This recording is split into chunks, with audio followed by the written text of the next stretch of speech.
जिस दिन हमारा रिश्ता टूटा, उस औरत ने जिसने कभी कहा था कि वह हमेशा मुझ पर निर्भर रहेगी, लाल आंखों से मुझे चेतावनी दी, जब तक तुम मर नहीं जाते मेरे सामने कभी मत आना। इसलिए चाहे मुझे कूड़ा बीनकर ही अपना गुजारा क्यों न करना पड़ा हो और हमारे बेटे को तेज बुखार के कारण अपने बाएं कान की सुनने की क्षमता खोनी पड़ी हो, मैंने कभी उससे जिम्मेदारी लेने के लिए संपर्क नहीं किया। लेकिन जब हमारा बेटा 4 साल का हुआ, तब मुझे पता चला कि मुझे फेफड़ों का अंतिम चरण का कैंसर है। डॉक्टरों ने कहा कि मेरे पास केवल 3 महीने बचे हैं। इन आखिरी 3 महीनों में मैं अपने बेटे के लिए क्या छोड़ सकता हूँ? क्या मैं जितना हो सके उतना पैसा बचाऊं, उसके साथ ढेर सारी तस्वीरें खिंचवाऊं और वीडियो रिकॉर्ड करूं, या फिर उसे उसकी असली मां मूशिनवान के पास ले जाऊं? लेकिन मूशिनवान जल्द ही किसी और आदमी से शादी करने वाली थी। कुछ दिनों बाद आखिरकार मैं एक आलीशान बंगले में मूशिनवान से मिला। वही औरत जो कभी मेरे लिए चाय ठंडी करके प्यार से पिलाती थी, अब मुस्कुराते हुए ये शिन के कपड़ों का कॉलर ठीक कर रही थी। तभी ये शिन ने हमें देखा और हैरानी से पुकारा, भैया। मूशिनवान ने भी हमारी ओर देखा। पास खड़ी लियू रुयान ने कहा, शिनवान, चेन चेन कई दिनों से तुम्हें ढूंढ रहा है, शायद उसे कोई जरूरी बात करनी है। क्या तुम दोनों कुछ देर बात कर लोगे?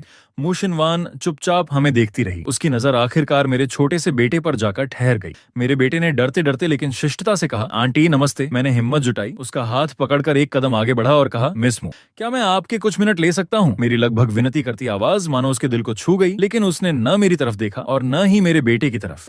वह फिर से ये शिन की टाई ठीक करने लगी। ये शिन ने धीरे से उसका हाथ पकड़कर कहा, बस करो शिनवान, भैया अभी भी इंतजार कर रहे हैं। लेकिन उसने मेरी तरफ देखना भी जरूरी नहीं समझा। वह सिर्फ ये शिन को देखकर बोली, तुमने कल रात शराब पी थी, अगर कॉलर ठीक से बंद नहीं होगा तो तुम्हें ठंड लग जाएगी। ये वही शब्द थे जो वह कभी मुझसे कहा करती थी। लेकिन अब वह प्यार बहुत पहले खत्म हो चुका था। मुझे लगा कि उसके काम खत्म होने के बाद वो मुझे कुछ समय देगी, लेकिन ऐसा नहीं हुआ। उसने आराम से अपना सामान समेटा, ये शिन के कंधे पर हाथ रखा और प्यार से बोली, मैं तुम्हारे लिए हैंगओवर का सूप बनाकर लाती हूँ। कुछ मिनट बाद वह सूप लेकर आई। उसने अब भी मेरी तरफ नहीं देखा। वह ये शिन के पास बैठ गई और बार बार गर्म सूप को फूंक मारकर ठंडा करने लगी। मैं और मेरा बेटा इतने लंबे समय तक खड़े रहे कि हमारे पैर सुन्न हो गए, लेकिन उसने जैसे हमें देखा ही नहीं। आखिरकार लियू रोयान से रहा नहीं गया। उसने कहा, शिनवान, ये दोनों आधे घंटे से तुम्हारा इंतजार कर रहे हैं। लेकिन मूशिनवान ने ठंडे स्वर में जवाब दिया, अगर इंतजार नहीं करना है तो बाहर चले जाएं। मैंने किसी को रोका नहीं है। मैंने शांत स्वर में कहा, मिस मू, कोई बात नहीं, मैं और इंतजार कर सकता हूँ। इतना सुनते ही उसने जोर से सूप का कटोरा मेज पर रख दिया। सूप छलक गया और तेज आवाज से मेरी बात बीच में ही रुक गई। मेरा बेटा डरकर मेरे और करीब आ गया। उसकी बड़ी बड़ी आंखों में सिर्फ डर था। पापा, मुझे डर लग रहा है। मैंने उसे गोद में उठा लिया, उसके सिर पर प्यार से हाथ फेरा और कहा, चलो हम बाहर इंतजार करते हैं। जब हम बाहर निकले, हमारी जाती हुई पीठ देखकर भी मूशिनवान को कोई संतोष नहीं मिला। उल्टा उसका चेहरा और भी उदास और कठोर हो गया। करीब आधे घंटे बाद उसने मुझे अकेले अपने अध्ययन कक्ष में बुलाया। अंदर जाने से पहले मैंने बेटे को बैठक में बैठाया, उसके सामने घुटनों के बल बैठकर कहा, यहीं अच्छे से मेरा इंतजार करना। अध्ययन कक्ष में मूशिनवान मेरी तरफ पीठ किए खड़ी थी। उसकी परछाई खिड़की के बाहर अधूरे चांद की तरह ठंडी और अकेली लग रही थी। उसने बिना मुड़े कहा, तुम्हारे पास ज्यादा से ज्यादा 5 मिनट है, सीधी बात करो। मैंने भी बिना घुमाए फिराए कहा, मिस मू, मैं आज यहाँ इसलिए आया हूँ कि मैं अपने बेटे को आपकी जिम्मेदारी में सौंपना चाहता हूँ। वह आपका बेटा भी है। मूशिनवान मेरी ओर मुड़ी। उसकी आंखों में सिर्फ ठंडापन और शक था। ये चेन, इतनी जल्दी बच्चे की जिम्मेदारी छोड़ने की क्या वजह है? क्या बात है? कोई लाइलाज बीमारी हो गई है? मरने वाले हो? उसकी बर्फ जैसी ठंडी आवाज ने मेरे दिल को टुकड़े टुकड़े कर दिया। मैंने बड़ी मुश्किल से कहा, फेफड़ों का 4था चरण का कैंसर है। डॉक्टरों ने कहा है कि मेरे पास 3 महीने से भी कम समय बचा है। मुझे लगा था कि यह सुनकर मूशिनवान कम से कम एक पल के लिए गंभीर हो जाएगी, चाहे उसे मुझ पर दया ना आए, लेकिन शायद वह इस बात पर सोचने को मजबूर होगी। लेकिन ऐसा कुछ नहीं हुआ। उसने सिर्फ ताने मारे, ये चेन, 5 साल पहले तुमने मेरे साथ क्या किया था, भूल गए? अब इस बार कौन सी नई चाल चल रहे हो? अपने मरने जैसी झूठी कहानी भी बना ली। जरा भी डर नहीं लगता कि भगवान सचमुच तुम्हें ऐसी बीमारी दे दें और तुम्हारी जान ले लें? 5 साल पहले भी मैंने सच समझाने की कोशिश की थी, लेकिन उसने कभी विश्वास नहीं किया। आज जब मैं पूरी तरह मजबूर होकर उसके सामने खड़ा था, तब भी मुझे वही बात दोबारा कहनी पड़ी। शिनवान, 5 साल पहले मेरा श्याओ चुन्यू के साथ कोई संबंध नहीं था। मैंने उसके साथ रात नहीं बिताई थी और न ही मैंने उसके साथ मिलकर हमारे नवजात बच्चे का अपहरण किया था। तुम लोगों ने मुझे जेल भेजा, लेकिन वह सब झूठे आरोप थे। शियाओ जू सचमुच तुम्हारा खोया हुआ बेटा है। उसने गुस्से से कहा, मुझे शिनवान मत कहो, तुम्हें इसका कोई हक नहीं है। उसकी आंखों में सिर्फ नफरत थी, सबूत साफ थे। किसी ने तुम्हें झूठा नहीं फंसाया। कुछ देर बाद मैंने खुद को संभालते हुए विनती की, मिस मू, आप मेरी किसी बात पर विश्वास मत कीजिए। आप चाहें तो मुझे झूठा, चालाक और स्वार्थी इंसान ही समझिए। मुझे उससे कोई शिकायत नहीं है, लेकिन मैं हाथ जोड़कर आपसे सिर्फ एक बात कहता हूँ, कृपया एक बार डीएनए पितृत्व परीक्षण करवा लीजिए। इसे मेरी आखिरी विनती समझ लीजिए। मेरी आवाज इतनी बेबस थी जैसे धूल में मिल गई हो। मैंने जल्दी से अपने बैग से एक छोटा सा डिब्बा निकाला। इसमें शियाओजू के कुछ बाल हैं। मूशिनवान ने तुरंत तुरंत वह डिब्बा नहीं लिया। मैं उसे उसी तरह दोनों हाथों से आगे बढ़ाए खड़ा रहा। हमारा बेटा अब 4 साल 10 महीने का हो चुका है। उसका घर का नाम शियाओजू है, क्योंकि उसे भी आपकी तरह संतरे बहुत पसंद हैं।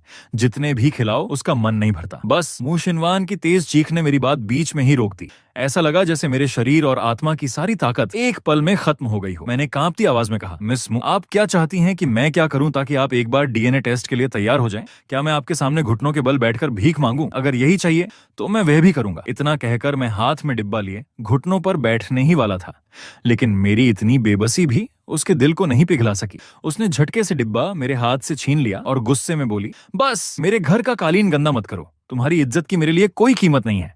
मैं ये बाल रख लेती हूँ, अब तुम दोनों जा सकते हो। हालांकि उसने शियाओजू के बाल ले लिए थे, फिर भी मेरे मन में बेचैनी बनी रही। मैंने धीरे से कहा, अगर आप सचमुच डीएनए टेस्ट करवा लेंगी तो मैं जीवन भर आपका आभारी रहूंगा, और जब तक रिपोर्ट नहीं आ जाती कृपया आज की हमारी बातचीत किसी और को मत बताइए। मैं आपसे हाथ जोड़कर विनती करता हूं। इतना कहकर मैंने गहरा झुककर प्रणाम किया और मुड़कर बाहर निकल गया। मू शिनवान मेरी जाती हुई पीठ को देखती रही। मेरी दुबली पतली परछाई धीरे धीरे उससे दूर होती गई, जैसे कोई सपना जिसे चाहकर भी पकड़ा नहीं जा सकता। दरवाजे पर यह शिन चाय और नाश्ते की ट्रे लिए खड़ा था। दरवाजा खोलते ही मैं लगभग उससे टकरा गया। उसने मुस्कुराकर पूछा, भैया इतनी जल्दी बात खत्म हो गई? मैं तो आप दोनों के लिए चाय और कुछ नाश्ता लेकर आ रहा था। मैंने हल्का सा सिर झुकाया। आप लोगों को परेशान नहीं करूंगा, अब चलता हूं। मैं उसके पास से निकल गया। मेरे जाने के बाद मू शिनवान ने ट्रे उसके हाथ से ली और दोनों साथ में अध्ययन कक्ष में चले गए। बैठते ही ये शिन ने चिंता से पूछा, शिनवान भैया किस काम से आए थे? क्या उन्हें कोई परेशानी है? वे और उनका बेटा ठीक तो हैं? मू शिनवान ने सीधे जवाब नहीं दिया। उसने सिर्फ इतना कहा, ज्यादा मत सोचो, कोई भी आ जाए, हमारी शादी पर उसका कोई असर नहीं पड़ेगा। ये शिन बोला, मैं बस उनकी चिंता कर रहा हूँ। उसकी बात सुनकर मू शिनवान ने एक बार फिर खिड़की से बाहर देखा। उसी समय उसने हमें देखा, एक बड़ा और एक छोटा साया अधूरे चांद की फीकी रोशनी में धीरे धीरे दूर जाते हुए। वह दृश्य इतना उदास था कि उसके दिल में भी हलचल हुई, लेकिन जब उसने दोबारा नजर उठाई तब तक हम दोनों वहां से जा चुके थे। अब वहां सिर्फ ठंडी चांदनी और हवा में झूमते पेड़ों की परछाइयां थीं। सब कुछ खाली था, ठीक वैसे ही जैसे पिछले 5 वर्षों में उसका अपना दिल खाली हो गया था। उसकी आंखों में एक पल के लिए उदासी झलकी, लेकिन ये शिन ने उसे साफ देख लिया। उसका चेहरा तुरंत गंभीर हो गया। उधर मू शिनवान ने सिर झुकाकर अपने हाथ में पकड़े उस छोटे से डिब्बे को देखा। उसके अंदर शियाओजू के कुछ बाल सुरक्षित रखे थे। ये शिन ने उत्सुकता से मुस्कुराते हुए पूछा, शिनवान क्या यह डिब्बा भैया तुम्हारे लिए छोड़ गए हैं? इसमें क्या है? मू शिनवान ने उसकी ओर देखा। ये शिन फिर हल्के से मुस्कुराया और बोला, कोई बात नहीं, मत बताओ। मुझे इतना पता है कि चाहे कुछ भी हो तुम्हारा दिल हमेशा मेरे साथ ही रहेगा। उसके जाने के बाद भी मू शिनवान लंबे समय तक उसी डिब्बे को हाथ में पकड़े बैठी रही। उसमें रखे शियाओजू के बालों को देखते हुए वह गहरी सोच में डूब गई। उधर मैं अपने बेटे शियाओजू का छोटा सा हाथ थामे उस आलीशान कॉलोनी से बाहर निकल रहा था। हमेशा चहकने वाला शियाओजू आज पूरे रास्ते चुप रहा। अचानक वह रुक गया। उसने सिर झुकाकर मेरी थकी हुई शक्ल को देखा और धीमी आवाज में पूछा, पापा क्या आप मुझे छोड़ने वाले हैं? पापा मुझे मत छोड़िए, मैं अब आपसे चॉकलेट भी नहीं मांगूंगा, प्लीज मुझे अपने से दूर मत कीजिए। उसकी मासूम विनती ने मेरा दिल चीर कर रख दिया। मैं तुरंत उसके सामने घुटनों के बल बैठ गया और उसे कसकर गले लगा लिया। नहीं बेटा, पापा तुम्हें कभी नहीं छोड़ेंगे। पापा तुम्हें सबसे ज्यादा प्यार करते हैं। लेकिन मन ही मन में जानता था इस बार मैं अपना वादा निभा नहीं पाऊंगा। अगले दिन शियाओजू ने नए स्कूल में दाखिला लिया। पहले भी वह कई बार स्कूल बदल चुका था और हर बार जल्दी घुल मिल जाता था, लेकिन इस बार जब सारी औपचारिकताएं पूरी हो गईं और क्लास टीचर उसे कक्षा में ले जाने लगी तो वह बार बार पीछे मुड़कर मुझे देखने लगा। आखिरकार वह रुक गया। उसकी आंखों में चिंता साफ दिखाई दे रही थी। पापा क्या आप आज दोपहर मुझे लेने जरूर आएंगे? उस पल मेरा गला भर आया। मैं समझ गया कि वह अभी भी डर रहा था कि कहीं मैं उसे छोड़ न दूं। मैंने मुस्कुराकर जोर से सिर हिलाया। सबसे पहले पापा ही तुम्हें लेने आएंगे। इतना सुनते ही उसके चेहरे पर फिर से मुस्कान लौट आई, मानो उसे सबसे बड़ा भरोसा मिल गया हो। उस दिन उसने पूरे मन से पढ़ाई की, खेला और खुश रहा। स्कूल की छुट्टी होने से कुछ पहले एक अध्यापिका उसे कक्षा से बाहर ले गई। बाहर उसने एक लंबी, शांत और ठंडी सी दिखने वाली महिला को देखा। वह मू शिनवान थी। उसे देखते ही शियाओजू के चेहरे की मुस्कान गायब हो गई। वह सावधान होकर बोला, आंटी नमस्ते। मू शिनवान उसके पास बैठ गई और उसे अपने करीब लाना चाहती थी, लेकिन शियाओजू एक कदम पीछे हट गया। उसकी आंखों में साफ डर और सतर्कता थी। आंटी आपको मुझसे क्या काम है? मू शिनवान ने अपना बढ़ा हुआ हाथ वापस खींच लिया। उसने महसूस किया कि बच्चा उससे कितना घबराया हुआ है, इसलिए उसने उसे छूने की कोशिश नहीं की। वह नरम आवाज में बोली, क्या तुम आंटी के साथ थोड़ी देर पार्क में खेलोगे? शियाओजू उसे ध्यान से देखता रहा। उसके मन में तरह तरह के ख्याल आ रहे थे। कहीं ये आंटी मुझे अपने साथ ले तो नहीं जाएंगी। शायद मु शिनवान उसकी चिंता समझ गई थी। उसने मुस्कुराकर कहा, घबराओ मत, हम बस थोड़ी देर खेलेंगे। जब तुम्हारे पापा तुम्हें लेने आएंगे तब मैं चली जाऊंगी। कुछ सोचने के बाद शियाओजू मान गया। दोनों हाथ पकड़कर पार्क की ओर चल पड़े। झूले और फिसल पट्टी के पास पहुंचकर मु शिनवान ने जितना हो सके उतनी कोमल आवाज में कहा, जाओ खेलो, आंटी यहीं बैठकर तुम्हें देखेगी। असल में वह सिर्फ उसे थोड़ा सा और देखना चाहती थी। बच्चे तो आखिर बच्चे ही होते हैं। कुछ ही देर में शियाओजू खुलकर खेलने लगा। जब वह रस्सी वाले खेल पर चढ़ रहा था तभी लगभग 1 मीटर की ऊंचाई से उसका पैर फिसल गया और वह नीचे गिर पड़ा। सावधान! मु शिनवान घबराकर उसकी ओर दौड़ी, लेकिन शियाओजू तुरंत खुद ही उठ खड़ा हुआ। वह मुस्कुराकर बोला, आंटी मैं ठीक हूँ। पापा कहते हैं कि अगर गिर जाओ तो खुद उठ जाना चाहिए, फिर सब ठीक हो जाता है। उसे देखकर मु शिनवान सोच में पड़ गई। इन 5 सालों में ये चेन ने अकेले इस बच्चे को कैसे पाला होगा? बच्चा इतना मजबूत, इतना बहादुर बन गया था। अगर शियाओजू सचमुच उसका बेटा है तो क्या 5 साल पहले उसने सचमुच ये चेन के साथ बहुत बड़ा अन्याय किया था? तभी उसकी नजर शियाओजू के कान में लगे हियरिंग एड पर गई। वह चौंक गई। तुम्हारे कान को क्या हुआ? शियाओजू ने अपने दाइयों कान की ओर इशारा किया। इस कान से मुझे सुनाई नहीं देता, आप मेरे बाइयों कान की तरफ बोलिए। ये सुनते ही मु शिनवान के भीतर गुस्सा भर उठा। ये चेन आखिर कैसा बाप है? उसकी यह बात सुनकर शियाओजू घबरा गया। मु शिनवान को तुरंत अपनी गलती का एहसास हुआ। उसने धीरे से कहा, माफ करना आंटी, धीरे बोलती है। लेकिन शियाओजू नाराज हो गया। ये मेरे पापा की गलती नहीं है। उस समय मैं और पापा दोनों जेल में थे। मुझे तेज बुखार आया था, समय पर अस्पताल नहीं जा सके, इसलिए मेरा कान खराब हो गया। आप मेरे पापा के बारे में कुछ मत कहिए। दुनिया में मेरे पापा सबसे अच्छे पापा हैं। तभी पीछे से एक आवाज आई, तुम यहाँ कैसे? मु शिनवान ने मुड़कर देखा। उसी क्षण शियाओजू दौड़कर मेरी बाहों में आ गिरा। पापा आप आ गए, मैं आपका बहुत देर से इंतजार कर रहा था। मैंने उसे गले लगाते हुए कहा, माफ करना बेटा, पापा को थोड़ा काम आ गया था। पीछे खड़ी मु शिनवान ने मुझे देखा और बोली, ये चेन कहीं बैठकर बात करें? मैंने शांत स्वर में उत्तर दिया, यही ठीक है, यहीं बात कर लेते हैं। उसने सिर हिलाया। ठीक है। मैंने शियाओजू से कहा, बेटा तुम थोड़ी देर और खेल लो। हम दोनों वहीं खड़े होकर उसे खेलते देखते रहे। हमारी निगाहें उस छोटे से बच्चे से एक पल के लिए भी नहीं हट रही थी। काफी देर तक दोनों के बीच खामोशी छाई रही। आखिरकार मु शिनवान ने ही चुप्पी तोड़ी। क्या शियाओजू सचमुच मेरा बेटा है? मैंने सीधे जवाब देने के बजाय उससे पूछा, मिस मु, क्या आपने डीएनए टेस्ट करवा लिया? मिस मु कहकर पुकारना उसके चेहरे पर हल्की सी पीड़ा ले आया। वह मेरी ओर देखते हुए बोली, ये चेन, मुझे सिर्फ एक सच्चा जवाब चाहिए। अगर इस बार भी तुमने मुझे धोखा देने की कोशिश की तो। लेकिन उसके वाक्य पूरे होने से पहले ही मैंने दृढ़ स्वर में उसे बीच में रोक दिया। मिस मु, मैं पहले भी यही कह चुका हूँ और आज भी वही कह रहा हूँ। मैंने कभी आपकी वर्तमान जिंदगी में दखल देने का इरादा नहीं रखा। अगर डीएनए टेस्ट ये साबित भी कर दे कि शियाओजू आपका बेटा है, तब भी मैं आपकी और यंग मास्टर ये की जिंदगी या आपके रिश्ते को बदलना नहीं चाहता। मैं सिर्फ आपसे एक विनती करता हूँ, कृपया शियाओजू का ख्याल रख लीजिए। मेरी शांत लेकिन दूरी बनाए रखने वाली आवाज ने हमारे बीच एक अदृश्य दीवार खड़ी कर दी। उसी समय किंडरगार्टन के लगभग सभी बच्चे जा चुके थे। मैंने शियाओजू को अपने पास बुलाया। स्कूल बंद होने वाला है मिस मु, अब मैं और शियाओजू चलते हैं। मैंने उसका हाथ थामा और उसकी ओर देखा। वह तुरंत मेरा इशारा समझ गया। उसने बड़ी शालीनता से मु शिनवान की ओर हाथ हिलाकर कहा, आंटी अलविदा, मैं और पापा अब घर जा रहे हैं। मु शिनवान ने भी हाथ हिलाया। अलविदा शियाओजू। उसकी आंखों में भावनाओं का सैलाब था, मानो वह उसे जाने नहीं देना चाहती थी। ऐसा लग रहा था कि उसके दिल में अभी भी बहुत सी बातें बाकी थीं जो वह कह नहीं सकी। अगले कुछ दिनों तक मु शिनवान का मन बिल्कुल शांत नहीं हो पाया। वह लगातार बेचैन और उलझन में रही। 5वें दिन उसे डीएनए परीक्षण केंद्र से फोन आया। क्या आप मिस मु हैं? आपके द्वारा कराया गया पितृत्व परीक्षण पूरा हो गया है, रिपोर्ट तैयार है। आप चाहें तो स्वयं आकर ले सकती हैं या हम उसे डाक से भेज सकते हैं। उस समय सिर्फ खिड़की के बाहर समुद्र की तेज हवा ही नहीं चल रही थी। मु शिनवान का दिल भी उतनी ही तेजी से उथल पुथल कर रहा था। वह तुरंत अपनी सीट से उठ खड़ी हुई। इतनी जल्दबाजी में थी कि कोट तक पहनना भूल गई। मोबाइल हाथ में लेकर वह तेज कदमों से बाहर निकलते हुए बोली, मैं खुद आकर रिपोर्ट ले जाऊंगी। शाम के 7 बजे थे। ठंडी हवा तेजी से चल रही थी। एक काली कार आकर मेरे और शियाओजू के सामने रुकी। मैंने ठंड से कांपते हुए बेटे को कसकर अपनी बाहों में भर रखा था। कार से लियू रुयान को उतरते देखकर मैं उत्साह से उसकी ओर बढ़ा। रुयान दीदी, क्या डीएनए टेस्ट की रिपोर्ट आ गई है? मेरी बात सुनकर वह मुझे कार में बैठाने ही वाली थी कि अचानक ठिठक गई। चेन, कौन सी डीएनए रिपोर्ट? उसकी हैरान नजर शियाओजू पर जा टिकी। क्या शियाओजू सचमुच शिनवान का खोया हुआ बेटा है? मेरी आंखों में आंसू भर आए। मैंने चुपचाप सिर हिलाकर हाँ कहा। लियू रुयान भी भावुक हो गई। तेज हवा में हम दोनों बाप बेटे और भी असहाय लग रहे थे। उसने तुरंत कार का दरवाजा खोलकर हमारे सामने ढाल की तरह खड़ी हो गई। पहले कार में बैठो, फिर बात करते हैं। करीब 5 मिनट बाद मैं अभी नींद से जागे शियाओजू का हाथ पकड़कर एक होटल पहुंचा। जैसे ही निजी कमरे का दरवाजा खुला, सामने कोई वेटर नहीं बल्कि मु शिनवान खड़ी थी। हमें देखते ही उसके चेहरे की ठंडी कठोरता एक पल के लिए जम सी गई। उसकी नजर कुछ क्षणों तक मुझ पर ही टिकी रही। मेरे मन में अनजाना डर पैदा हो गया। मैंने धीरे से कहा, मिस मो, लेकिन उसने मुझे बात पूरी भी नहीं करने दी। सिर्फ इतना कहा, अंदर आओ, और बिना पीछे देखे अंदर चली गई। मैं शियाओजू का हाथ पकड़े घबराते हुए उसके पीछे कमरे में दाखिल हुआ। कमरे के अंदर मौजूद सभी लोगों की निगाहें एक साथ हमारी ओर उठ गईं। हम दोनों को देखकर, ये शिन को छोड़कर, बाकी सभी के चेहरे पर हैरानी साफ दिखाई दे रही थी। वहां ये परिवार और मू परिवार के कई लोग मौजूद थे। ये गू चांग, मेरी बहन ये टिंग और डू शिनयांग भी वहीं थी। मैंने विनम्रता से अभिवादन किया, अंकल ये मिस ये, लेकिन डू शिनयांग की ओर मैंने देखा तक नहीं। मैं आज भी ये गूंचांग के उस एहसान को नहीं भूल सकता कि उन्होंने बचपन में मेरा पालन पोषण किया था। लेकिन डू शिनयांग, वह मेरी माँ की सबसे अच्छी दोस्त थी। फिर भी माँ के गर्भवती होने के दौरान उनका मेरे पिता से संबंध बन गया। उन्होंने एक बेटे को जन्म दिया जो मुझसे केवल कुछ महीने छोटा था। गलती मेरे पिता की थी, उन्होंने मेरी माँ को धोखा दिया था। लेकिन डू शिनयांग के बहकावे में आकर उन्होंने उल्टा मेरी माँ पर ही बेवफाई का आरोप लगा दिया।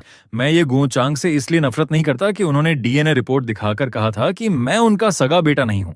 मैं उनसे इसलिए नफरत करता हूँ क्योंकि उन्होंने मेरी माँ के साथ विश्वासघात किया था। उसी समय ये गूंचांग ने जटिल भावों से मेरी ओर देखा। चेन चेन, जेल से बाहर आने के बाद तुम कभी घर क्यों नहीं लौटे? मैंने अपने भीतर उठ रहे गुस्से को दबाकर शांत स्वर में कहा, अंकल ये आपने ही कहा था कि अगर मैं बाहर मर भी जाऊं तो उसका ये परिवार से कोई संबंध नहीं होगा। इतने में डू शिनयांग नाराज होकर बीच में बोल पड़ी, चेन चेन, तुम अब तक अपने पिता से नाराज हो? उस समय उन्होंने गुस्से में वे बातें कह दी थी। तुम्हें क्या पता इन सालों में तुम्हारी वजह से उन्हें कितनी चिंता रही है। ये गूंचांग ने दर्द भरी सांस लेकर कहा, छोड़ो, तुम उससे कुछ भी कहो वह कभी नहीं समझेगा। मैंने कोई जवाब नहीं दिया।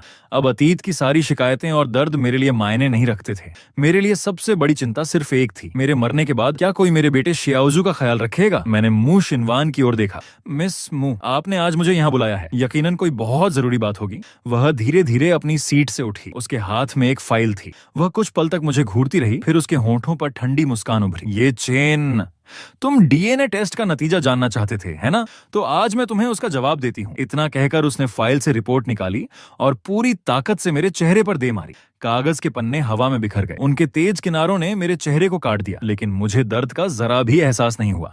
मेरी नजर जमीन पर गिरी रिपोर्ट की आखिरी पंक्ति पर टिक गई। उसमें लिखा था, आनुवंशिक परीक्षण के आधार पर यह सिद्ध हुआ है कि मू शिनवान ये शियाओजू की जैविक मां नहीं है। ये एक पंक्ति मेरे दिमाग पर बिजली बनकर गिरी। ये कैसे हो सकता है? मू शिनवान ही तो शियाओजू की असली मां है। मेरा पूरा शरीर सुन्न पड़ गया। मैंने कांपते हाथों से रिपोर्ट उठाई और बार बार पढ़ी, लेकिन हर बार वही परिणाम सामने था। उसी समय दोनों परिवारों के लोग मुझे घेर कर खड़े हो गए। वे उंगली उठाकर मुझ पर चिल्लाने लगे, तुम्हें जरा भी शर्म नहीं आती? इस नाजायज बच्चे को मू शिनवान के सिर पर थोपना चाहते हो? मेरी बांहों में बैठा शियाओजू डर से कांपने लगा। मैंने उसे और कसकर सीने से लगा लिया और मू शिनवान की ओर देखकर चीख पड़ा, ऐसा नहीं हो सकता। शियाओजू तुम्हारा ही बेटा है। उसे भी तुम्हारी तरह संतरे बहुत पसंद है। उसे भी मूंगफली से एलर्जी है। उसे भी हरे प्याज और धनिया बिल्कुल पसंद नहीं। रिपोर्ट जरूर गलत है। मैं हाथ जोड़ता हूँ, कृपया एक बार फिर डीएनए टेस्ट करवा लो, बस एक बार। लेकिन मेरी सारी विनती के बदले मुझे सिर्फ अपने बेटे की कांपती हुई आवाज सुनाई दी। उसने आंसू रोकते हुए कहा, पापा आप मत रोइए। शियाओजू को मम्मी नहीं चाहिए, मुझे सिर्फ मेरे पापा चाहिए। उसकी मासूम बात ने मेरे दिल को चीर कर रख दिया, लेकिन मू शिनवान के चेहरे पर दया का एक भी भाव नहीं आया। अचानक वह जोर से चिल्लाई, बस। उसने बेहद निराश और नफरत भरी नजरों से मेरी ओर देखा। मैंने तुरंत अपने दोनों हाथों से शियाओजू के कान ढक दिए। मैं नहीं चाहता था कि वह ये जहरीले शब्द सुने, लेकिन मू शिनवान की बर्फ जैसी ठंडी आवाज फिर भी मेरे कानों में गूंज उठी। मैंने तो एक पल के लिए सोचा था कि शायद मैंने तुम्हें गलत समझा था। मुझे तुम पर थोड़ा अफसोस भी हुआ। इसीलिए मैं खुद शियाओजू के बाल लेकर कई अलग अलग प्रयोगशालाओं में डीएनए टेस्ट करवाने गई, लेकिन हर जगह एक ही नतीजा आया, शियाओजू मेरा बेटा नहीं है। फिर उसने मुझ पर और भी भयानक आरोप लगाया, कैंसर, मजबूरी। ये सब सिर्फ मेरी कंपनी की दवाइयों से जुड़ी गोपनीय जानकारी हासिल करने का तुम्हारा नया नाटक है। ये चेन, तुम इतने घटिया हो कि तुम्हें अपने कर्मों का डर भी नहीं लगता। उसके हर शब्द मेरे सीने में चाकू की तरह उतर रहे थे। मैंने भगवान का शुक्र मनाया कि मैंने समय रहते अपने बेटे के कान ढक दिए थे।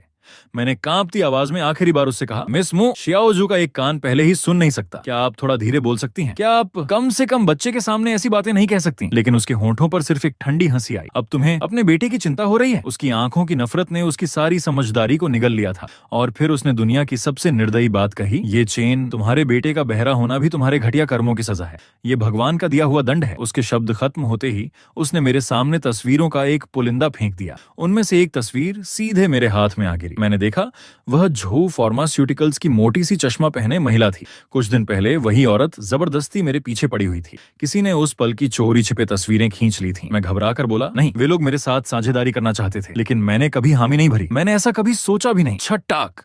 अचानक मेरे गाल पर जोरदार थप्पड़ पड़ा। मुझे मारने वाली कोई और नहीं बल्कि मेरी बड़ी बहन ये टिंग थी। वह गुस्से से कांप रही थी। ये चेन, तुम एहसान फरामोश हो। पापा को तुम दोनों बाप बेटे पर तरस आ गया था। वो तुम्हें वापस घर लाना चाहते थे और तुम यही बदला दे रहे हो। उसकी आंखें लाल हो चुकी थीं। वह दूसरा थप्पड़ मारने के लिए फिर हाथ उठाने लगी। उसी समय वह मुशिनवान, जिसने कभी जिंदगी भर मेरा साथ देने की कसम खाई थी, आज पूरी ताकत से ये शिन की रक्षा करते हुए उसके सामने खड़ी हो गई। चारों तरफ लोगों की गालियां गूंज रही थीं। मैं कांपते हुए शियाओजू को अपनी बाहों में उठा लिया। डर से उसका छोटा सा शरीर कांप रहा था, फिर भी उसने अपने आंसू रोक लिए। वह मेरे सूजे हुए गाल पर धीरे धीरे फूंक मारने लगा। पापा, दर्द नहीं होगा। शियाओजू फूंक मार देता है। उसे इस तरह अपने आंसू रोकते देखकर ऐसा लगा जैसे किसी ने मेरा गला चीर दिया हो। मैंने मुस्कुराने की कोशिश की। पापा ठीक है, तुम्हारे कान में तो दर्द नहीं हो रहा।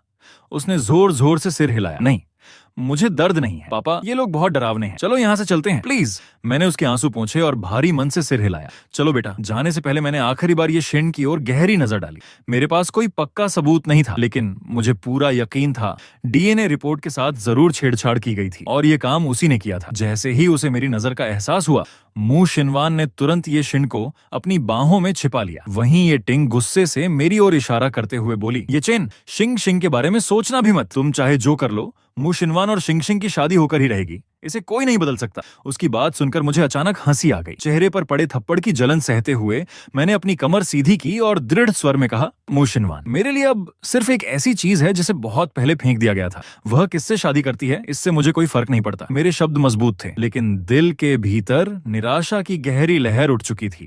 अब यह पूरी तरह साफ हो गया था कि शियाओजू को मू शिनवान के भरोसे छोड़ने की मेरी आखिरी उम्मीद भी टूट चुकी थी। मेरे पास बचा हुआ समय बहुत कम था। मुझे अपने बेटे के लिए कोई और रास्ता ढूंढना ही होगा। मैंने ठंडी नजर से मू शिनवान की ओर देखा। मेरी बाहों में बैठे शियाओजू ने धीरे से कहा, पापा चलो घर चलते हैं। उसकी मासूम आवाज ने मेरे सारे जख्मों पर मरहम रख दिया। मैंने उसे कसकर सीने से लगाया और बिना कुछ कहे दरवाजे की ओर चल पड़ा। लेकिन तभी पीछे से मू शिनवान की आवाज फिर सुनाई दी, मेरी और शिंग शिंग की शादी तय समय से पहले होगी। मैंने एक पल के लिए भी कदम नहीं रोके, न पीछे मुड़कर देखा। मैं बस अपने बेटे को लेकर बाहर निकलता रहा। जैसे ही मैंने दरवाजा खोला, उसकी आखिरी चेतावनी मेरे कानों में पड़ी, ये चेन, अगर तुमने जो परिवार के साथ कोई संबंध रखा तो मेरी बेरहमी के लिए मुझे दोष मत देना। मैं फिर भी नहीं रुका। अपने बेटे को सीने से लगाए हमेशा के लिए वहां से चला गया। करीब आधे घंटे बाद कमरा शांत हो चुका था। लियू रुयान ने जानबूझकर मू शिनवान को रोक लिया। वह सीधे बोली, तुम अब भी ये चेन को भूल नहीं पाई हो। जितना गहरा प्यार होता है उतनी ही गहरी नफरत भी होती है। तुम्हें उससे अब भी फर्क पड़ता है, इसलिए आज तुम अपना आपा खो बैठी। मू शिनवान ने तुरंत सिर उठाया। मैं क्यों दुखी हूँ? लियू रुयान ने गहरी सांस ली।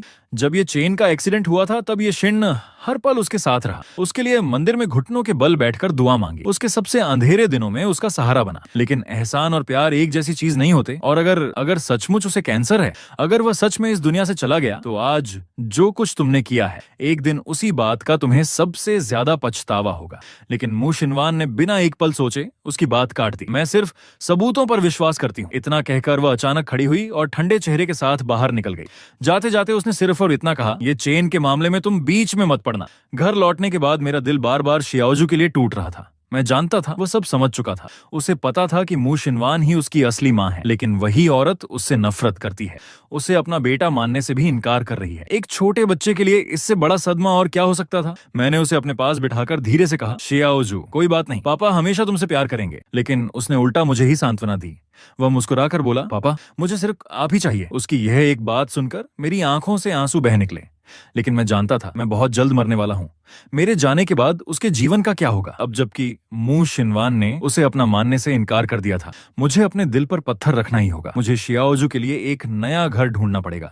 कुछ दिनों बाद आखिरकार समुदाय कार्यालय से खबर आई। एक मध्यम आयु का दंपति शियाओजू को गोद लेने के लिए तैयार था। मैं शियाओजू को साथ लेकर उस दंपति से मिला, जिन्हें मैं उसका नया परिवार बनाना चाहता था। शियाओजू को अभी तक कुछ भी पता नहीं था। उन दोनों के चेहरे पर स्नेह भरी मुस्कान थी, लेकिन मैं अपने टूटते हुए दिल को बड़ी मुश्किल से संभाल रहा था। मैंने धीमी आवाज में उनसे विनती की, क्या आप अभी उसे सच मत बताइए। कुछ दिन तक बस मेरे दोस्तों की तरह उसके साथ रहिए। मुझे नहीं पता मैं उसे ये बात कैसे बताऊं। ये कहते कहते मेरी आवाज भर्रा गई। ऐसा लग रहा था जैसे गले में कोई नुकीली चीज अटक गई हो। सांस लेना भी मुश्किल हो रहा था। मेरी लाल आंखें देखकर उस दंपति ने समझदारी से सिर हिला दिया। अगले दिन मैंने भारी मन से शियाओजू को उनके साथ अकेले भेज दिया। मैंने उससे झूठ कहा, बेटा आज पापा को थोड़ा काम है, ली अंकल और जो आंटी तुम्हें घुमाने ले जाएंगे। अच्छे से रहना, ठीक है? ली अंकल मुस्कुराते हुए बोले। शियाओजू, आज अंकल तुम्हें मनोरंजन पार्क ले चलेंगे, चलोगे? शियाओजू कहाँ जानता था कि वे मेरे दोस्त नहीं बल्कि वही लोग थे जिन्हें मैं उसका नया माँ बाप बनाने जा रहा था। दोपहर के 3 बजे मनोरंजन पार्क के पालतू पशु क्षेत्र में मूशिनवान, ये शेन और उनके गोद लिए हुए बेटे, ये नुआन के साथ घूम रही थी। वह नुआन से अपने सगे बेटे जैसा प्यार करती थी, उसे पानी पिलाती, उसके लिए छोटा सा जैकेट पहनाती और हर बात का ध्यान रखती। तभी अचानक उसकी नजर दूर खड़े शियाओजू पर पड़ी। शियाओजू एक छोटे से सफेद खरगोश को बड़ी तल्लीनता से देख रहा था। उसके पास वही मध्यम आयु का दंपति खड़ा था। दोनों उसे बड़े प्यार से देख रहे थे। फिर आदमी ने अपनी पत्नी से कहा, ये बच्चा कितना प्यारा है, चलो गोद लेने की सारी औपचारिकताएं जल्दी पूरी कर लेते हैं। गोद लेना, ये शब्द सुनते ही मूशिनवान सन्न रह गई। क्या ये चेन सचमुच शियाओजू को किसी और को सौंपने वाला है? उस पल जैसे चारों ओर की हवा भी ठंडी पड़ गई, लेकिन उससे भी ज्यादा ठंडा उसका चेहरा था। कुछ दिन पहले यही आदमी बच्चे को उसके पास छोड़ना चाहता था और अब इतनी जल्दी उसने उसके लिए दूसरा परिवार भी ढूंढ लिया। क्या कोई पिता ऐसा भी कर सकता है? वह खुद से यही सवाल पूछ रही थी। हालांकि इस बात से उसका कोई संबंध नहीं होना चाहिए था, फिर भी शियाओजू का चेहरा जो बिल्कुल ये चेन जैसा था, उसके मन से निकल ही नहीं रहा था। उसने तुरंत लियू रुयान से ये चेन का फोन नंबर लिया। एक तरफ जाकर उसने उसे कॉल किया। फोन जुड़ते ही उसने सिर्फ 3 शब्द कहे, मिलना है, अनजान नंबर। लेकिन आवाज पहचानने में मुझे एक पल भी नहीं लगा। मूशिनवान खुद मुझे फोन कर रही थी, लेकिन अब मेरे दिल में उसके लिए सिर्फ दर्द और नाराजगी बची थी। मैंने ठंडे स्वर में पूछा, मिस मू, कोई काम था? करीब आधे घंटे बाद मैं एक कैफे में एक वकील से मिलने पहुंचा, लेकिन वहां जाकर पता चला कि वह कोई और नहीं बल्कि मेरी हाई स्कूल की सहपाठी सोंग लूफेंग थी। स्कूल के दिनों में वह मुझे पसंद करती थी, लेकिन मेरे दिल में उस समय सिर्फ मूशिनवान थी। आज जब हम दोबारा मिले, मैं एक लाइलाज बीमारी से जूझ रहा था और अपने बेटे के भविष्य की चिंता में टूटा हुआ था। वहीं वह शहरी अब अपनी जिंदगी में आगे बढ़ चुकी थी और शादीशुदा थी। मेरी मेडिकल रिपोर्ट और बच्चे की अभिभावकता से जुड़ी फाइल पढ़ने के बाद उसकी आंखें भर आईं। वह मुझसे मिलने खुद चली आई थी। उसे आज भी याद था कि मुझे सफेद डेजी के फूल सबसे ज्यादा पसंद है। उसने फूलों का गुलदस्ता मेरी ओर बढ़ाते हुए कहा, चैन, उम्मीद है तुम ठीक हो जाओगे। मैंने फीकी मुस्कान के साथ कहा, रिपोर्ट तो तुमने पढ़ ही ली होगी, अब ठीक होना मेरे बस में नहीं है। वकील सोंग, चलिए काम की बात करते हैं। अगर मिस्टर और मिसेस जो शियाओजू को गोद लेना चाहें तो उसके लिए क्या क्या कानूनी प्रक्रिया होगी? वह हल्का सा मुस्कुराई। तुम पहले की तरह ही मुझे लूफेंग कह सकते हो। मैंने सिर हिलाया। समय सचमुच कितना बदल गया था, लेकिन अगले ही पल उसकी बात सुनकर मेरा दिल बैठ गया। चेन, तुम्हारे मामले में अभी गोद लेने की प्रक्रिया पूरी नहीं हो सकती। एक अभिभावक होने के नाते तुम्हें अपने बच्चे को छोड़ देने का कानूनी अधिकार नहीं है। उसकी आवाज भर्रा गई। वह आगे के शब्द नहीं बोल पाई, लेकिन मैं सब समझ गया था। मेरे मरने के बाद जब मेरी वसीयत लागू होगी, तभी शियाओजू को कानूनी रूप से गोद लिया जा सकेगा। मैं पूरी तरह टूट चुका था। मुझे सांत्वना देने के लिए लूफेंग ने चुपचाप मुझे गले लगा लिया, लेकिन उसे क्या पता, यह दृश्य किसी और की आंखों में भी साफ उतर चुका था। जैसे ही सोंग लूफेंग वहां से गई, मूशिनवान तेज कदमों से मेरी ओर बढ़ी। उसके चेहरे पर गुस्सा साफ दिखाई दे रहा था। मैं अभी भी हाथ में सफेद डेजी का गुलदस्ता लिए गहरी सोच में डूबा था कि उसने अचानक मेरा हाथ कसकर पकड़ लिया। उसकी आंखों में आग थी। वह गुस्से से बोली, क्या शियाओजू तुम्हारे लिए सिर्फ एक बोझ है? ये चेन, तुम अपने बेटे को इतनी जल्दी छोड़ देने पर क्यों तुले हुए हो? क्या यह सब इसलिए है कि तुम्हें कोई नई औरत मिल गई है? उसके शब्द सुनते ही मेरे पूरे शरीर में गुस्से और अपमान की आग फैल गई। आंसू रोकते हुए मैंने दांत भींचकर पूछा, अगर मैं कहूं कि मैं सचमुच मरने वाला हूं और इसीलिए अपने बेटे के लिए अभिभावक ढूंढ रहा हूं, तो क्या तुम मुझ पर विश्वास करोगी? लेकिन उसके होंठों पर बस एक व्यंग्य भरी मुस्कान उभरी। वह बोली, सोंग, लूफेंग के अधीन हजारों वकील काम करते हैं। इतना छोटा सा मामला क्या वह खुद संभालेगी? उसका रखा हुआ आदमी बनने के लिए तुम अपने बेटे तक को छोड़ने को तैयार हो गए? अगर उसे नहीं चाहते थे तो उसे पैदा ही क्यों किया? छठाक, मैंने अपना हाथ उठाया और उसके गाल पर जोरदार थप्पड़ मार दिया। मैं कांपती आवाज में चिल्लाया, मूशिनवान, तुम इंसान हो भी या नहीं? तुमने खुद अपने सगे बेटे को ठुकरा दिया। तुमने मुझे हर रास्ते से मजबूर कर दिया और अब भी तुम मुझ पर ऐसे घटिया आरोप लगा रही हो। थप्पड़ मारने के बाद जैसे मेरे शरीर की सारी ताकत खत्म हो गई। मैं बुरी तरह कांपने लगा। गिरने से बचने के लिए मुझे मेज का सहारा लेना पड़ा। मैंने भारी सांस लेते हुए कहा, मैं तुम्हें जिंदगी भर माफ नहीं करूंगा। ये कहकर मैं लड़खड़ाते कदमों से वहां से चला गया। इस बार मैंने एक बार भी पीछे मुड़कर नहीं देखा। मंगलवार को मैं एक आर्ट गैलरी पहुंचा। मैंने शियाओजू की बनाई कुछ अमूर्त पेंटिंग्स बेचने के लिए अनुबंध पर हस्ताक्षर किए, लेकिन एक तस्वीर मैंने अपने पास ही रख ली। वह मेरा चित्र था जिसे शियाओजू ने अपने हाथों से बनाया था। वह मेरे 29वें जन्मदिन का सबसे अनमोल उपहार था। उसी समय मेरा फोन बजा। कॉल मिसेस जो की थी, लेकिन उन्होंने जो पहली बात कही उसने मेरे पैरों तले जमीन खिसका दी। शियाओजू के पापा। हम अब शियाओजू को गोद नहीं ले सकते। मेरे कान सुन्न पड़ गए। दिल जोर से धड़कने लगा। मैंने घबरा कर पूछा, क्यों? आप लोग तो पहले ही उसके कान की समस्या स्वीकार कर चुके थे। उन्होंने दुखी आवाज में कहा, लेकिन मेरी सास को सब पता चल गया। वह छत से कूदने की धमकी दे रही है। हमें माफ कर दीजिए। इसके बाद फोन कट गया। उसके कान में समस्या है, यही शब्द मेरे दिमाग में बार बार गूंजते रहे। सिर्फ इसी कमी की वजह से हर गोद लेने वाला परिवार पीछे हट जाता था। मैं शिया ओजू की बनाई अपनी तस्वीर को सीने से लगाए टूटे मन से आर्ट गैलरी से बाहर निकल आया। अचानक सामने से एक लंबी और बेहद आकर्षक महिला आती दिखाई दी। महंगे कपड़ों में सजी वह मू शिनवान थी। हम दोनों बिना कुछ बोले एक दूसरे के पास से निकल गए, मानो हम कभी एक दूसरे को जानते ही ना हो। लेकिन कुछ कदम चलने के बाद मैं अचानक रुक गया। मैंने पीछे मुड़कर कहा, मू शिनवान, मुझे तुमसे एक सौदा करना है। इस बार मैंने उसे मिस मू नहीं कहा। मैंने पहली बार सीधे उसका नाम लिया। मैंने अपनी मुट्ठियां भींच लीं और आखिरी दांव खेल दिया। 5 साल पहले जब प्रोफेसर जिन की मृत्यु हुई थी, तब लिंजियांग फार्मा की कैंसर रोधी दवा का असली फॉर्मूला भी उनके साथ गायब हो गया था। वो फॉर्मूला अब मेरे पास है। फिर मैंने अपनी शर्त रखी, अगर तुम कानूनी अभिभावक बनकर शियाओजू को 18 साल की उम्र तक पालने के लिए तैयार हो और उसके नाम एक ट्रस्ट फंड भी बनवा दो, तो मैं वे फॉर्मूला तुम्हें दे दूंगा। लेकिन मू शिनवान धीरे धीरे मेरी ओर बढ़ी। उसका चेहरा ठंडा और अविश्वास से भरा था। वह बोली, तुम्हें क्या लगता है कि मैं तुम्हारी बात पर यकीन कर लूंगी? अगर सचमुच वह फॉर्मूला तुम्हारे पास होता तो हमारी प्रतिद्वंद्वी झो फार्मास्यूटिकल्स की कैंसर की दवा कब की बाजार में आ चुकी होती। उसने एक ही पल में मेरी बात झूठ साबित कर दी। मैं कुछ क्षणों के लिए पूरी तरह खामोश रह गया, लेकिन मैंने हार नहीं मानी।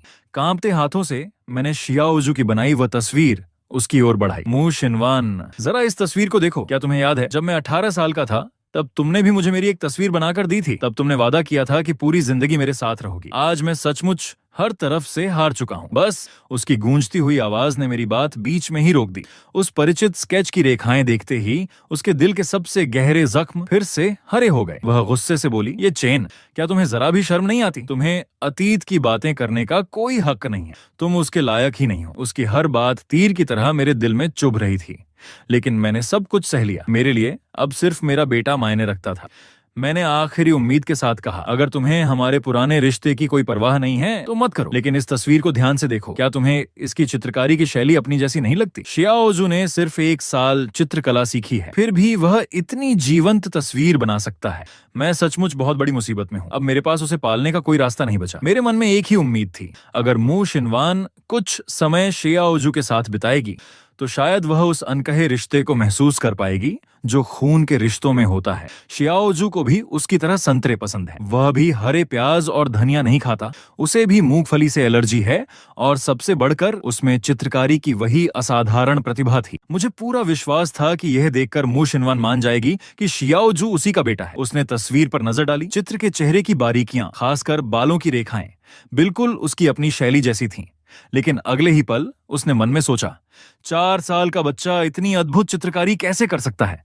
अचानक उसने वह तस्वीर मेरे हाथ से छीन ली और बिना एक पल रुके उसे टुकड़े टुकड़े करके फाड़ डाला। नहीं, मैं उसे रोक भी नहीं पाया। जमीन पर बिखरते हुए कागज के वे टुकड़े ऐसे लग रहे थे मानो मेरा अपना दिल चिथड़े चिथड़े होकर बिखर गया हो। जमीन पर बिखरे हुए चित्र के टुकड़ों को देखकर मेरा दिल मानो चाक हो गया। मैं घुटनों के बल बैठ गया और एक एक टुकड़ा सावधानी से अपनी हथेलियों में समेटने लगा। अपने बेटे के लिए जीने का कोई रास्ता खोजने की आखिरी कोशिश में मैंने बैग से अपना अंतिम सहारा निकाला, वह मेडिकल रिपोर्ट, जिसमें साफ लिखा था कि मेरी जिंदगी के दिन गिने चुने रह गए हैं। लेकिन मू शिनवान ने बिना देखे ही वह रिपोर्ट मेरे हाथ से झटक कर जमीन पर गिरा दी।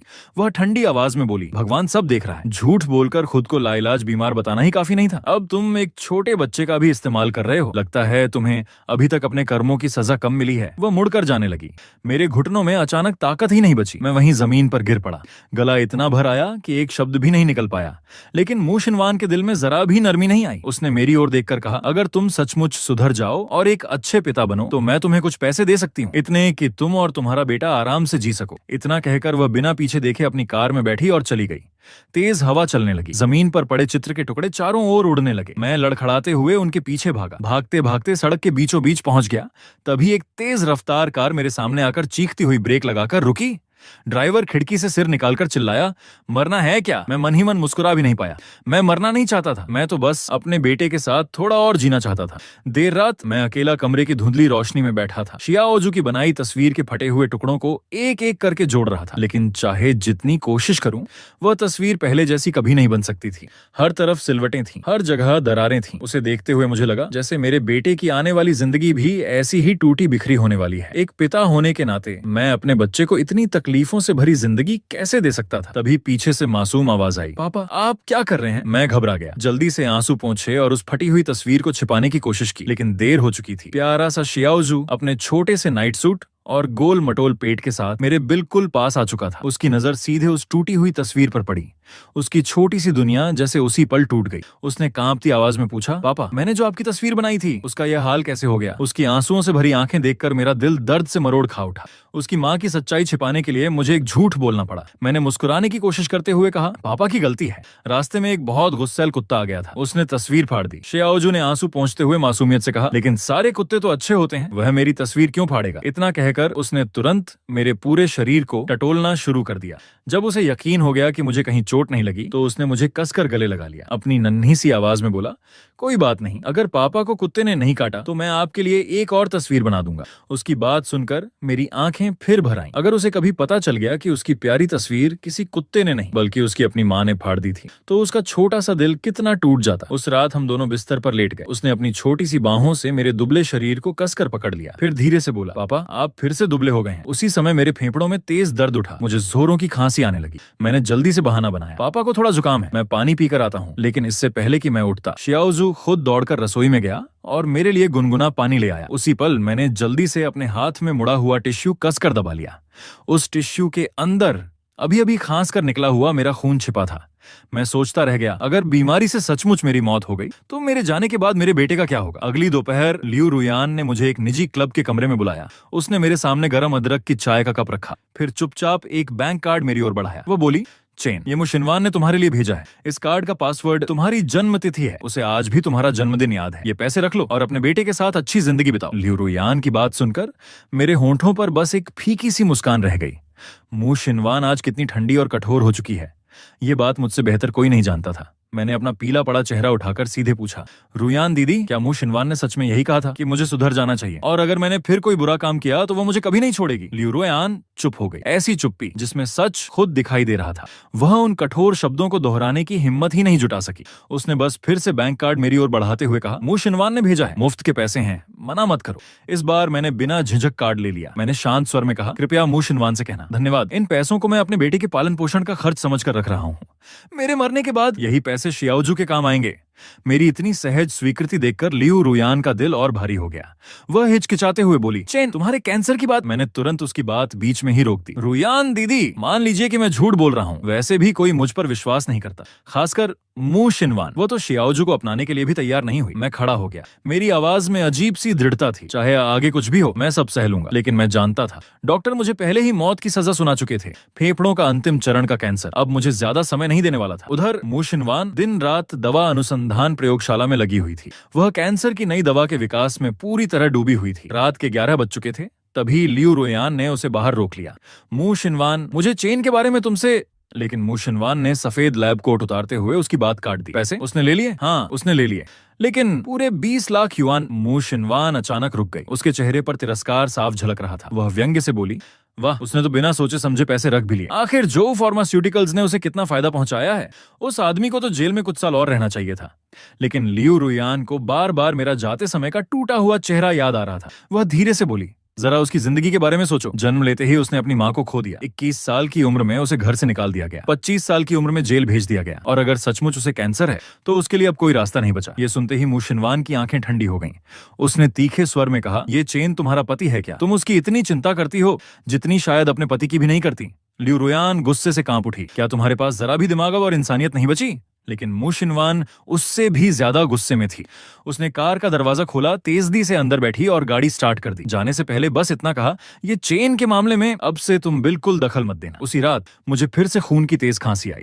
रूमाल पर बिखरे लाल धब्बे तरबूज के बीजों की तरह साफ दिखाई दे रहे थे। डॉक्टर पहले ही चेतावनी दे चुके थे, जिस दिन खून की खांसी शुरू हो जाएगी उसी दिन से मौत की उल्टी गिनती भी शुरू हो जाएगी। तभी गहरी नींद में सोया हुआ शियाओजू अचानक उठ बैठा, जैसे उसे आदत हो गई हो। वह चुपचाप मेरे लिए गुनगुना पानी लेकर आया। अपनी छोटी सी हथेली से मेरी पीठ सहलाते हुए बोला, पापा आपका जुकाम फिर बढ़ गया है, कल आपको डॉक्टर के पास जरूर जाना होगा। मैंने गले की जलन सहते हुए चुपचाप ट्रामाडोल की एक गोली निगल ली। ये अंतिम चरण के कैंसर के दर्द को कम करने वाली दवा थी। कुछ देर बाद जब दवा ने असर करना शुरू किया, तब जाकर सीने में उठती असहनीय पीड़ा धीरे धीरे कम हुई। अगली सुबह नाश्ता खत्म होते ही शियाओजू अलमारी खोलकर मेरे लिए जुकाम की दवा ढूंढने लगा। उसे मु शिनवान की तरह ही एक बार देखकर सब याद रखने की अद्भुत क्षमता विरासत में मिली थी। लेकिन अगले ही पल उसके हाथ अचानक रुक गए। उसने अलमारी में रखी ढेर सारी दवाइयों की बोतलों में से एक उठाकर ध्यान से देखी। कमरे का माहौल एक पल में जमसा गया। शियाओजू ने मासूमियत से पूछा, पापा अलमारी में इतनी सारी अजीब अजीब दवाइयां कब आ गईं? लेकिन मुझे पहले से अंदाजा था कि यह दिन आएगा, इसलिए मैंने अपनी सारी कैंसर की दवाइयों और दर्द निवारक गोलियों के डिब्बे बदलकर उन पर सर्दी जुकाम की दवाइयों के लेबल लगा दिए थे। मैं कल्पना भी नहीं कर सकता था, अगर शियाओजू को मेरी बीमारी का सच पता चल गया तो उसका नन्हा सा दिल यह सदमा कैसे सह पाएगा। सप्ताहांत पर मैं शियाओजू को लेकर उसकी पसंदीदा बैंगनी डेजी का एक गुलदस्ता खरीदने गया। घर लौटकर हम दोनों किराए के छोटे से कमरे में बैठकर फूलों की टहनियाएं काटने और सजाने लगे। मैंने धीमे से उससे कहा, बेटा जिंदगी चाहे कितनी भी कठिन क्यों ना हो, उसे हमेशा प्यार करना। शियाओजू भी मेरी नकल करते हुए फूल सजाने लगा। उसकी आंखों में मासूम चमक थी। वह मुस्कुराकर बोला, पापा जब तक आप मेरे साथ हैं जिंदगी मुश्किल कैसे हो सकती है। कुछ ही दिन पहले उसकी अपनी माँ ने उसे अपना बेटा मानने से इनकार कर दिया था, फिर भी वह थोड़ी देर रोकर सब भूल गया। उसकी दुनिया में सिर्फ उसका पिता ही उसकी पूरी दुनिया था। लेकिन उसी मासूम बात ने मेरे दिल की आखिरी दीवार भी तोड़ दी। मेरा चेहरा एकदम पीला पड़ गया। मैं उसकी उस गहरी निर्भरता का कोई जवाब नहीं दे सका। मैं उसके साथ और कितने दिन रह पाऊंगा? शायद 3 महीने भी नहीं। एक छोटे बच्चे को यह कैसे बताया जाए कि मौत क्या होती है और हमेशा के लिए बिछड़ जाना किसे कहते हैं? आखिरकार मैंने वे सारे शब्द अपने भीतर ही दबा लिए। दोपहर के खाने के बाद मैं अपने टूटते हुए शरीर को संभालते हुए शियाओजू को बच्चों के पार्क ले गया। हमने रोलर कोस्टर की सवारी की, फेरिस व्हील में बैठे, समुद्री डाकू वाले झूले पर भी गए। लेकिन आखिरकार मेरा शरीर जवाब देने लगा। सांस लेना मुश्किल हो गया। शियाओजू को पीठ पर उठाए हुए मुझे बार बार खून की खांसी आने लगी। हर बार मेरी हथेली में तरबूज के बीज जितने बड़े खून के थक्के निकलते और हर बार मैं चुपके से शियाओजू से छिपाकर खून से भीगा टिश्यू कूड़ेदान में फेंक देता। रात को मैंने दिन भर की तस्वीरें देखी। उनमें मेरा चेहरा बिल्कुल सफेद और बेजान दिखाई दे रहा था। मैंने हर तस्वीर के पीछे एक एक पंक्ति लिखी, पापा एक दिन आसमान का तारा बन जाएंगे, हमेशा तुम्हें देखते रहेंगे, हमेशा तुम्हारे साथ रहेंगे और हमेशा तुमसे प्यार करेंगे। सोमवार आते आते मेरी हालत पूरी तरह बिगड़ गई। वॉश बेसिन में अचानक काला सड़ा हुआ सा गाढ़ा खून भर गया। उसी समय बाहर से शियाओजू की चिंतित आवाज आई। वह जिद कर रहा था, पापा मैं भी आपके साथ डॉक्टर के पास चलूंगा। मैं कांपते हाथों से अपने होंठों का खून पोंछता रहा, फिर खुद को सामान्य दिखाने की कोशिश की। किसी तरह उसे समझाया और पहले उसे किंडरगार्टन छोड़ आया। उसके बाद मैं सीधे पेंगचेंग प्रथम जन अस्पताल पहुंचा। संयोग से उसी दिन मु शिनवान भी वहां आई हुई थी। उसके सबसे सम्मानित गुरु को भी अंतिम चरण का फेफड़ों का कैंसर हो चुका था। डॉक्टरों ने कह दिया था उनके पास 1 महीने से भी कम समय बचा है। दूसरी ओर उसकी कंपनी की नई कैंसर रोधी दवा सफलता से बस 1 कदम दूर थी। वह अस्पताल के गलियारे में तेजी से चलते हुए मन ही मन कसम खा रही थी कि अब इस दवा को हर हाल में जल्दी पूरा करना होगा। तभी उसकी नजर दूर खड़े एक परिचित चेहरे पर पड़ी। वह मैं था। मैं रक्त परीक्षण करा रहा था।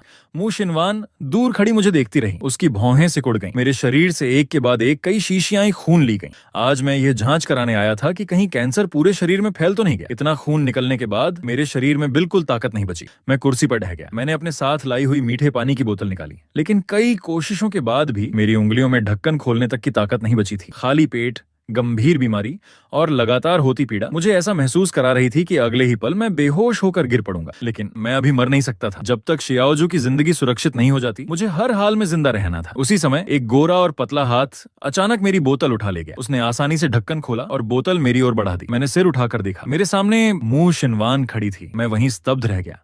वह यहाँ कैसे? उसे देखते ही मेरे मन में शियाओजू की वह फटी हुई तस्वीर घूम गई, जिसे उसने बेरहमी से टुकड़े टुकड़े कर दिया था। मैंने अपनी सुन्न पड़ चुकी उंगलियां कसकर भींच ली। नफरत की लहर पूरे शरीर में फैल गई। मेरा चेहरा एकदम ठंडा पड़ गया। मैंने उसके हाथ से बोतल झटके से छीन ली। मेरे इस व्यवहार से उसके चेहरे पर एक पल के लिए चोट का भाव उभरा, लेकिन उसने खुद को संभाला और मेरे पीछे पीछे चल पड़ी। धीरे से उसने पूछा, ये चेन तुम अस्पताल किस लिए आए हो? मैंने उसकी बात का कोई जवाब नहीं दिया। सीधे सेल्फ सर्विस रिपोर्ट प्रिंटर के पास जाकर QR कोड स्कैन किया। एक एक करके मेरी मेडिकल रिपोर्ट बाहर आने लगी।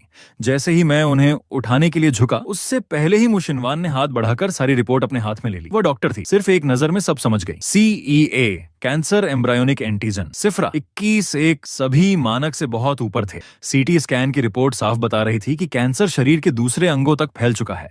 वह अचानक मेरी ओर मुड़ी। उसकी आंखें अविश्वास से फैल गईं। ये चेन ये सच नहीं हो सकता। तुम इतनी कम उम्र में इस बीमारी के शिकार कैसे हो सकते हो? उसकी बात सुनकर मेरे भीतर दबा हुआ सारा दर्द फूट पड़ा। मैंने मुट्ठियां भींच लीं और कांपती आवाज में कहा, मू शिनवान, क्या तुम्हें लगता है कि मैं मेडिकल रिपोर्ट भी नकली बनवा सकता हूँ? मेरी छाती दर्द से भर गई। मैं लगभग चिल्ला उठा, ये रिपोर्ट अभी अभी मशीन से निकली है, बताओ इसमें मैं झूठ कैसे बोल सकता हूँ? मेरे सवाल के बाद वो कुछ देर बिल्कुल चुप रही। उसके मन में एक ठंडी सोच कौंधी। क्या ये चेन के कर्मों की सजा है? क्या भगवान उसे उसके कथित विश्वासघात की सजा दे रहे हैं? लेकिन सामने खड़े इस दुबले पतले मौत से लड़ते आदमी को देखकर उसे जरा भी संतोष नहीं हुआ। उल्टा उसका दम घुटने लगा। उसने धीमी आवाज में कहा, मैंने तुम्हें पहले ही चेतावनी दी थी, इंसान जैसा करता है वैसा ही भरता है। फिर भी उसकी आवाज में वह कठोरता नहीं थी जो पहले हुआ करती थी। यह तुम्हारे कर्मों का फल है। उसके ये बेरहम शब्द सुनकर मेरा पूरा शरीर कांप उठा। कर्मों का फल? मैंने फीकी हंसी हंसी। ठीक है, अगर यही समझना है तो यही सही। मैंने सारी रिपोर्ट वापस बैग में रखी और बिना कुछ कहे मुड़ गया। लेकिन अगले ही पल उसने मेरा दुबला हाथ पकड़ लिया। ये चेन। मैंने ठंडी नजरों से उसकी ओर देखा। क्या तुम यही नहीं चाहती थी कि मैं मर जाऊं? अब तो तुम्हारी इच्छा पूरी हो रही है, तुम्हें खुश होना चाहिए। उसकी पकड़ और कस गई। कुछ देर बाद उसने धीमे स्वर में पूछा, तो जो कुछ तुम पहले कह रहे थे वह सब सच था? कैंसर भी और श्याओजू की आदतें, उसकी प्रतिभा, सब? वह जवाब चाहती थी। मैंने शांत स्वर में कहा, मेरे और श्याओजू के बारे में अब तुम्हें चिंता करने की जरूरत नहीं। मेरा पीला चेहरा देखकर उसकी आवाज थोड़ी नरम पड़ गई। श्याओजू के मामले की मैं फिर से जांच करूंगी। उसे खुद सच्चाई पता करनी थी, लेकिन जाते जाते भी वह खुद को समझाने से नहीं रोक पाई। ये चेन, अगर बीमार हो तो इलाज कराओ, अपनी अकल गलत कामों में मत लगाओ। मुझे उसकी बातों से कोई फर्क नहीं पड़ा। मैंने सिर्फ एक सवाल पूछा, मू मैडम, क्या आप सचमुच श्याओजू के मामले की फिर से जांच करेंगी? उसने कुछ पल मुझे देखा, फिर बोली, मैं श्याओजू का डीएनए टेस्ट दोबारा करवाऊंगी। उसके ये कहते ही मेरी बुझी हुई आंखों में उम्मीद की एक छोटी सी किरण चमक उठी। लेकिन जब तक सच सामने नहीं आता मेरा दिल चैन से नहीं बैठ सकता था। शाम 4 बजे मैं शीशे में अपना चेहरा देखकर बार बार उसे रगड़ता रहा ताकि बीमारी की झलक छिप जाए। मुझे सबसे पहले श्याओजू को लेने पहुंचना था। जैसे ही वह दौड़कर मेरी बांहों में आई और मेरी गर्दन पकड़ ली, उसने मासूमियत से पूछा, पापा, आज आप डॉक्टर के पास गए थे ना? सर्दी को नजरअंदाज नहीं करना चाहिए। मैंने उसके माथे को चूमते हुए मुस्कुराने की कोशिश की। हाँ बेटा, पापा ने दवा ले ली है, जल्दी ठीक हो जाएंगे। लेकिन मैं जानता था यह बीमारी अब सिर्फ बढ़ेगी। मैं अपने बेटे को और कितनी बार गोद में उठा पाऊंगा? हर बार उसे उठाना शायद आखिरी बार के थोड़ा और करीब होना था। 1 महीने पहले जो बच्चा मुझे बिल्कुल हल्का लगता था, आज उसे गोद में उठाते ही मेरे हाथ कांपने लगे। मैंने दांत भींचकर उसे स्कूटर पर बिठाया। वह चिंतित होकर बोला, पापा आप थक गए क्या? मैंने सिर हिलाया। नहीं बेटा, बस हल्की सी सर्दी है, उससे बोला गया। हर झूठ मेरे दिल पर एक और बोझ बनता जा रहा था। उधर लिंजियांग फार्मास्यूटिकल ग्रुप की प्रयोगशाला में मू शिनवान दोबारा डीएनए टेस्ट करवाती है। इस बार उसे पता चलता है कि पहली रिपोर्ट में सचमुच छेड़छाड़ की गई थी और श्याओजू वास्तव में उसी का बेटा है। यह जानकर उसकी दुनिया बिखर जाती है। उसे एहसास होता है कि उसने 5 साल पहले ये चेन पर जो आरोप लगाए थे वे गलत थे। वह तुरंत अस्पताल पहुंचती है, लेकिन तब तक ये चेन की हालत बहुत गंभीर हो चुकी होती है। फेफड़ों का कैंसर पूरे शरीर में फैल चुका होता है। मू शिनवान रोते हुए उससे माफी मांगती है और कहती है कि वह श्याओजू का हमेशा ख्याल रखेगी। ये चेन उससे केवल एक वादा लेता है, श्याओजू को कभी अकेला मत छोड़ना। कुछ समय बाद ये चेन की मृत्यु हो जाती है। श्याओजू अपने पिता की तस्वीर को सीने से लगाकर रोता है, जबकि मू शिनवान अपने किए पर जीवन भर पछताती रहती है। बाद में वह श्याओजू को अपने साथ रखती है, उसे पिता के प्यार की कहानियां सुनाती है और ये चेन की याद में कैंसर रोगियों की मदद के लिए एक फाउंडेशन शुरू करती है।